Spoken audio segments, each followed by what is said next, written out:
You walk into a coffee shop with your dog, and within 60 seconds, 3 strangers have already spoken to you. Without the dog, you would have sat alone and said nothing to anyone. Research on human-animal interaction found that dogs do not just attract attention, they dissolve the social barrier that most people spend their entire lives navigating around. What that pattern reveals about you is what this video is actually about. If you want to understand what your dog is really telling you, you are in the right place. Picture this. You are at a farmer's market on a Saturday morning. You have your dog on a leash. Within 20 feet, someone stops. They do not look at you first, they look at your dog. They say something like, "What breed is that?" or "How old?" And suddenly you are in a conversation you never initiated with someone you would never have approached on your own. This happens so often to dog owners that most of them stop noticing it. It becomes background noise, the social texture of having a dog in public. But if you slow it down and look at what is actually happening, it is remarkable. A living creature attached to your wrist is doing something that takes most people years of therapy to learn. It is making other people feel safe enough to approach you. Researchers call this the social catalyst effect. The dog is not just a companion. It is an object of shared attention.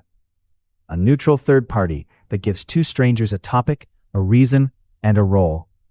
One person has the dog, the other has a question. And just like that, the awkward no-man's land of social initiation has been bypassed entirely. The dog did not know it was doing any of this, but you may have known, even if you never said it out loud.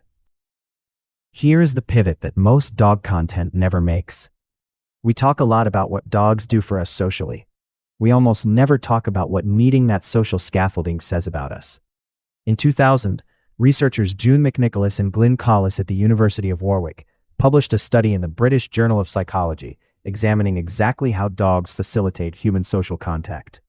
They put a person, sometimes walking, sometimes in a wheelchair, in a public space, first with a dog and then without. The results were striking. With a dog, social approaches from strangers increased dramatically. Without the dog, those same people were largely ignored. But here's what the study could not measure. Who chooses to bring a dog in the first place? Not everyone walks their dog to the farmer's market or the coffee shop patio. Not everyone brings their dog to friends' gatherings or weekend errands. Some people do. Consistently, deliberately. And if you are one of those people, the question worth sitting with is not, why does my dog make people talk to me? The real question is, what does it mean that I need my dog there to feel comfortable enough to be talked to? That is a different question entirely. Number 1. The stranger barrier is the invisible wall that most adults walk around with every day. Approaching someone you do not know, in public, with no clear purpose, it feels wrong to most people. It violates an unspoken rule about social space, and yet somehow, when a dog is involved, that rule evaporates. McNicholas and Collis' 2000 study documented this in granular detail. Across multiple conditions, strangers initiated contact with a dog-accompanied person at dramatically higher rates than with someone without a dog. More striking, the quality of those interactions was different too. They were longer. They involved more personal disclosure. They felt less like transactions and more like genuine connection. What this means for the owner is worth examining carefully. The dog lowers what psychologists call the activation energy of social contact, the effort required to initiate connection. But if that activation energy has always felt too high for you without the dog, that is not a character flaw. That is information about how you are wired. Some people find social initiation genuinely effortful, not pathological, just different. And the dog is not a crutch, unless you have never tried to walk without one. Number 2. The anxiety buffer is what your dog does to your nervous system in social situations, and the mechanism is more literal than most people realize. In 2012, a team led by Andrea Beetz published a comprehensive review in Frontiers in Psychology, examining the psychosocial and psychophysiological effects of human-animal interaction. One of the most consistent findings, the presence of a dog measurably reduces cortisol, the body's primary stress hormone, in social situations that would otherwise activate the threat detection system. What that means in plain language, your body is physically calmer when your dog is with you. Your heart rate is lower, your stress response is quieter. And because anxiety is partly physiological, not just cognitive, a calmer body produces calmer social behavior. You make more eye contact. You speak more freely. You seem more approachable because you actually are more approachable. This is not placebo. This is biochemistry. And for people who carry social anxiety, the dog is functioning as a biological regulation tool that no app, no breathing technique, and no social skill seminar has ever quite replicated. That is worth respecting, in yourself and in the dog who is making it possible without knowing why. If that just made you see your relationship with your pet in a completely different way, hit subscribe. We explore the science of the human-pet bond every week and what it reveals about us. All right, let us keep going. Number 3. The identity shield is more subtle than the first two, and perhaps the most psychologically revealing. When you enter a room with a dog, you are not just a person anymore. You are a dog person. That identity is preloaded with social warmth. People assume things about you, that you are nurturing, responsible, patient, loving. You have not had to demonstrate any of those traits. The dog demonstrated them for you, by existing in your arms or at your side. This is a form of what psychologists call social identity signaling. Your dog is not just a companion. It is a communicative device, a visible shorthand for the kind of person you want to be seen as, or perhaps the kind of person you fear you might not be convincing enough to prove you are, without evidence. And that is where this gets interesting. Some people bring their dogs to social situations because they genuinely want to share them. But others, and you may recognize yourself here, bring their dog because it is easier to be loved as a dog owner than to be loved as just themselves. The dog absorbs the social risk. It gives people something safe to react to before they have to decide whether they like you. If you have ever felt like your dog is a better version of you in public, that feeling is pointing at something real. Number 4. The oxytocin bridge is the neurochemical reason dogs work so effectively as social connectors. And the research here is some of the most striking in all of canine science. In 2015, Miho Nagasawa and her team at Azabu University in Japan published a landmark study in the journal Science. They measured oxytocin levels, the bonding hormone, in both dogs and their owners after mutual eye contact. When owners and dogs gazed at each other, oxytocin rose in both. The dog's brain was doing to the human nervous system what another human's gaze is supposed to do, trigger bonding chemistry. Now apply that to a social situation. When you arrive somewhere with your dog and your oxytocin is already elevated from the drive over, from having your dog on your lap, from that moment of eye contact at the door, you are chemically primed for connection. You are warmer, more trusting, more readable. The strangers who then interact with your dog may also get a small oxytocin hit from petting the animal. And suddenly, everyone in the interaction is operating from a slightly more bonded, less guarded neurological state. Your dog did not just break the ice. Your dog changed the chemistry of the room. Number 5. The conversation script is something dog owners have, but rarely acknowledge they are using. Every social interaction involves an implicit script, a rough map of how the conversation might go, what is appropriate to say, when to speak, and when to listen. Most social anxiety is anxiety about going off script, about not knowing what comes next, about the terrifying blankness of open-ended contact with another person.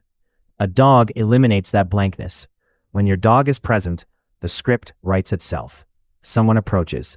They ask the dog's name. You tell them. They ask the breed. You tell them. They comment on the dog's personality. You agree or expand. The dog provides a natural topic, a natural back and forth, a natural exit point when interest fades. The conversation has a structure that you did not have to create. For people who find unstructured social contact exhausting or frightening, this is not a small thing. It is the difference between dreading a social event and being able to show up.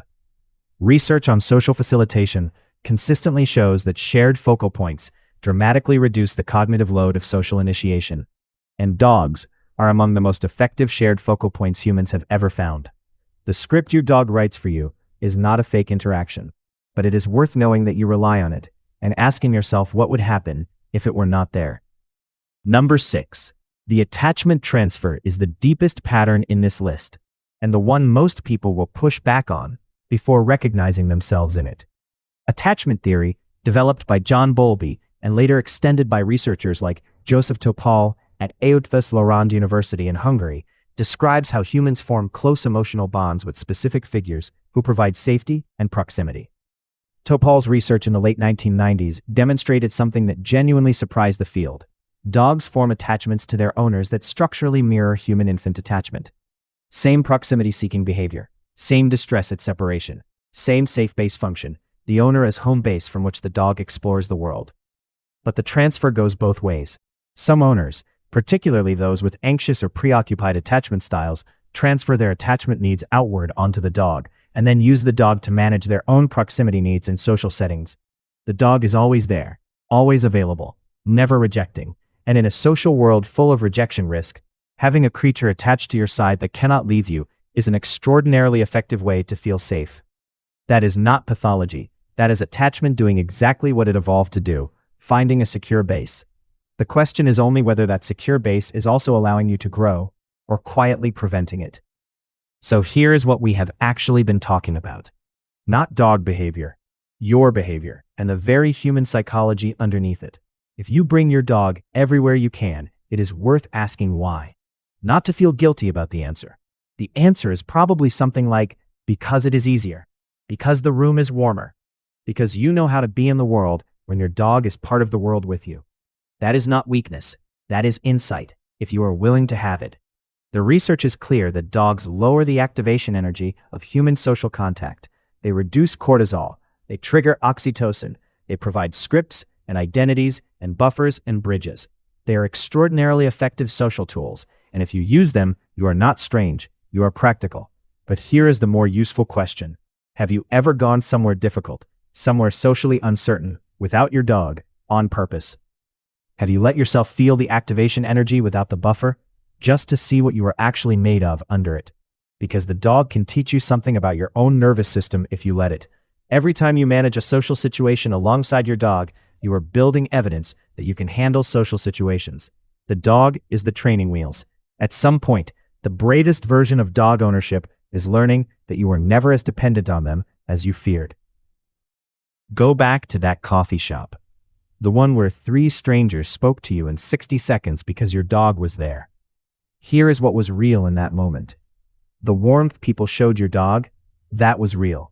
The conversations that opened, those were real. The connection you felt, absolutely real. None of it was fake just because the dog made it easier. But here's what else was real. You were in that room. You showed up. You made the choice to be somewhere around people even if the dog was the reason you felt safe enough to do it. That matters. The dog did not go without you. You did not teach your dog to be a social bridge, but your nervous system found one anyway, in the one creature on earth that never makes you earn the right to be in the room. That is not a flaw in you. That is the whole story of why dogs and humans have been side by side for 15,000 years. We did not domesticate them. Thank you for investing your time with us today. Now that you know your dog's role in your social life reveals exactly how much activation energy human connection costs you. We are curious. Do you bring your dog everywhere you go? And have you ever wondered what changes when you show up alone? Let us know in the comments. New episodes drop every Tuesday, Thursday, and Sunday, so make sure you are subscribed to catch the next one. Until then, decode your dog, decode yourself.